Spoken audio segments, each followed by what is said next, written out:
আওয়ামী লীগ 16 বছরে সব মক্তব বন্ধ করে দিচ্ছে। সকালবেলার কেজি নামক পাজি স্কুল চালু করছে। জন্মায় কালেমা লয়া মরে কাদিয়ানি হইয়া, জন্মায় কালেমা লয়া মরে ইহুদি নাসারার দালাল হইয়া মরে যায়। মুজাদ্দিদ আল-ফিসানি রাহমাতুল্লাহ আলাইহি আমাদের এক বুজুর্গ ছিলেন, তিনি ফজরের নামাজের সময় বাচ্চাদেরকে জাগাইতে আদেশ করতেন যে ফজরের সময় তোমার কোলের শিশুকেও জাগাও। বাচ্চা মানে 7 বছরে 8 বছরের বাচ্চা না, খালি কোলে যেটা দুধ খায়, এটা ঘুমে থাকলে এটা উঠাও, ওরে দুধ খাও। তো বিবি কয় এই কোলের শিশুরে জাগায় লাভ কি, ও কি নামাজ পড়বো? তো মুজাদ্দিদ আল-ফিসানি বলে ফিরিস্তারা ওর কান্নার আওয়াজ শুনে উঠে যাইব, সাক্ষী দিব একটা ঘর পাইছি যে ঘরে কেউ ফজরের সময় ঘুমে নাই।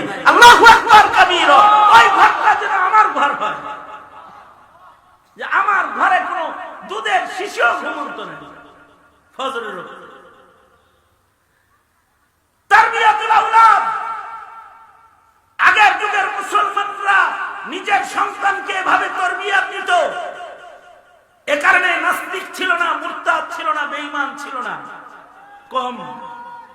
আর আমরা আমাদের সন্তানকে তরবিয়াত দিতে ব্যর্থ।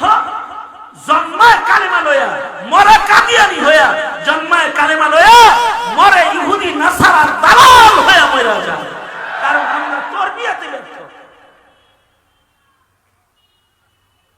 আওয়ামী লীগ 16 বছরে সব মক্তব বন্ধ করে দিচ্ছে।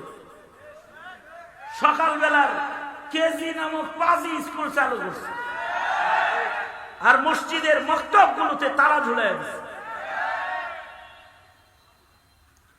ছেলেরা ন্যূনতম কালেমাও জানে না, ওযু গোসলও জানে না। আর আগের যুগে ফজরের সময় মায়েরা উঠত, বাচ্চাদেরকে কইতো মক্তবে যা, যা মক্তবে যা। তো আপনারা মক্তবে যাইতেন, মক্তবে গেলে সূরা কালাম কিছু শুনতেন, মাসআলা কিছু শুনতেন, শিখতেন।